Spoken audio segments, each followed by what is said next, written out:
Reebok Answer 1. The whole world isn't turned into one giant suburb.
Alright, so what's up YouTube? Just got another quick pickup video for you today. And we have the Reebok Answer 1, or I think they're actually giving it they're calling it the full name, the Answer 10 DMX. Obviously it's the second Iverson shoe, and the first in the Answer line. This is the most recent retro, and I did grab my 2006 pair. I want to say these are 06, 07. This is the first retro of the shoe. These are DS, so we're just going to do a little quick comparison. These are one of my favorite. They're one of my all-time favorites. I do have an original pair, but I didn't want to bring those for the comparison because they're just beat. Like I didn't get them recently. They're an original pair from back then. So obviously I was a young kid still playing outside, so those things are absolutely trashed. But for the most part with the new pair, let's get into it. I initially saw the white and red pair in the store. That's when I first kind of got an in-person look at these to see how they did. I haven't bought those yet. I'm waiting to get them for a decent price. These were half off on like a Black Friday sale. Don't remember which one of those online retailers had them half off, so I was like, yeah, half off, I'll do it. But they did a decent job on these as far as visually. They look great. They look exactly how you remember, the Answer 1's looking. And just side note, I said I love these shoes.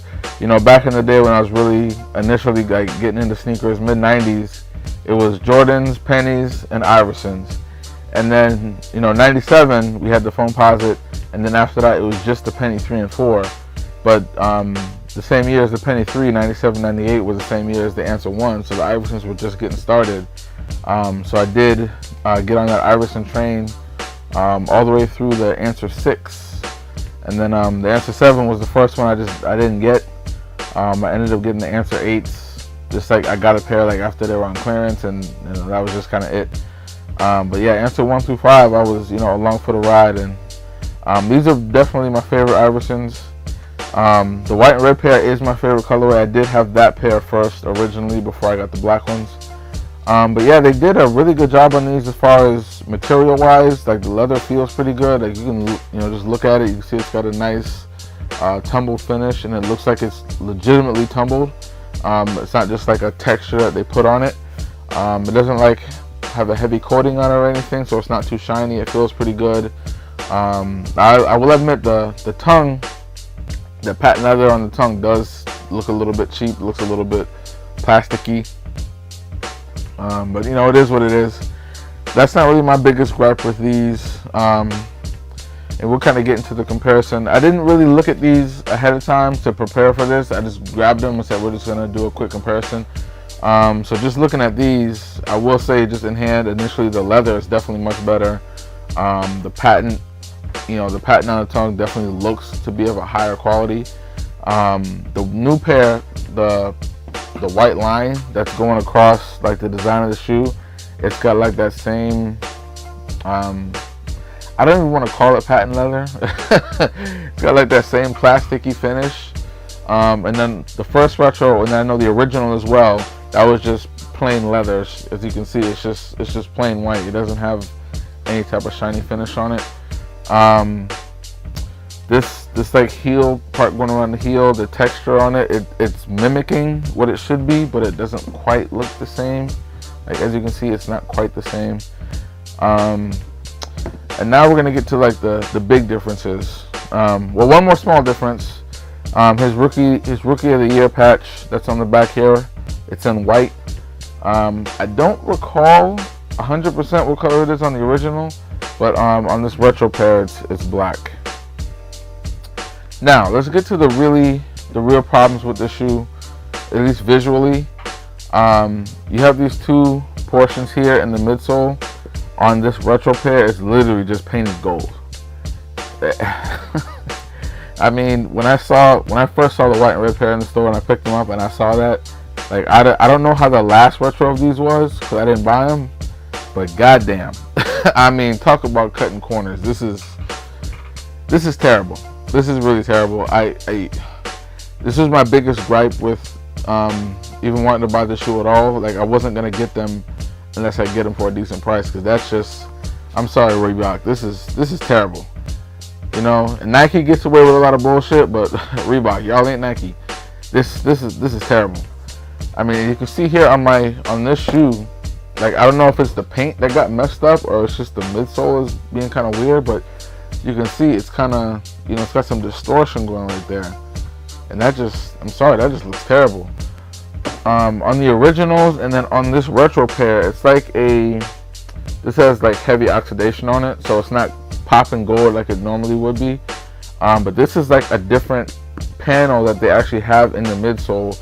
It's probably just like a piece of TPU plastic, but it's got like a hard, like if you didn't know better, you might think it's actually, you know, metallic, like a piece of metal, like gold metal.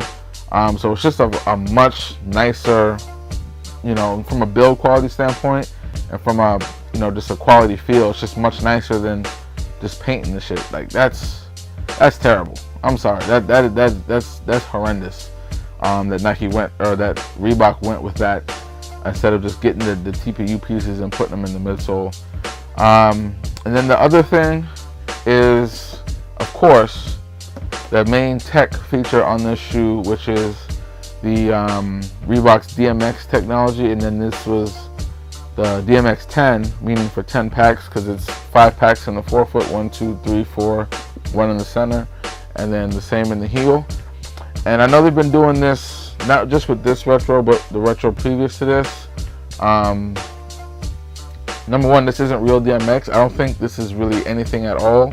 Even though they feel comfortable, I did try them on, they feel pretty comfortable, but this is not real DMX. And then these gold portions on the outsole are solid gold.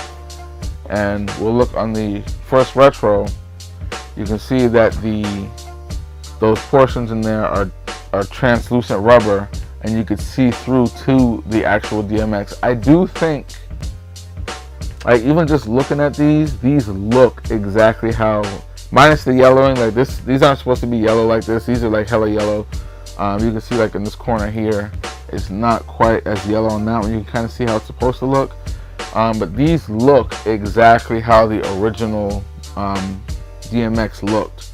So I don't know for sure, don't quote me, but I think this is like actual DMX. Like I said, this pair's DS, I never even tried them on, so I don't know for sure. But that's one of the other major differences with the new retro. And then I think, let's see, like I said, I didn't look ahead of time. Yeah, so like on the first retro, you can see like that in between part, like where the midfoot is, you can see the chambers where the air would transfer from the heel to the forefoot, and it's like, looks like it's real. Like this like it's just for looks, like it's not functional at all. It's just kind of there to, you know, to look like it was functional, but it's not. But like I said, I tried these on, they were comfortable, so if they weren't comfortable, I wouldn't have bought them at all. So I said, at least they're comfortable. I miss wearing them. Obviously, this pair is DS. My original pair, I think they're like a size 10, so I can't fit them. So it's been a long time, a very long time since I've worn Black Answer 1. So I'm glad I found a good deal on them. Cause I was looking to buy them if I could. Obviously not for retail, just because of the cutbacks. And the original retail on these was like $115 or like $125, like in that range. And then their Reebok's charging $170. Like, who do you think you are, Reebok? Nike? Like, y'all out of your minds. I was never gonna pay retail for these, but luckily I came across a good deal. I was able to cop them, and yeah, no doubt, man. I don't know about y'all. I know a lot of the younger people, they know who Allen Iverson is, but man, I know his shoes don't really move like that outside of, you know, the Questions. The Questions are just such an iconic design, you know, it's just a timeless design. People don't even have to really know who it is. They see that shoe, they recognize it. You know, Questions are gonna sell, but for the most part, you know, it was nice. I'm glad they brought these back. And that's pretty much gonna be it on that. Reebok Answer 1. If you like this type of content, do all that good YouTube stuff for me. Like, comment, share, and subscribe. And I'll see you on the next one. Peace out.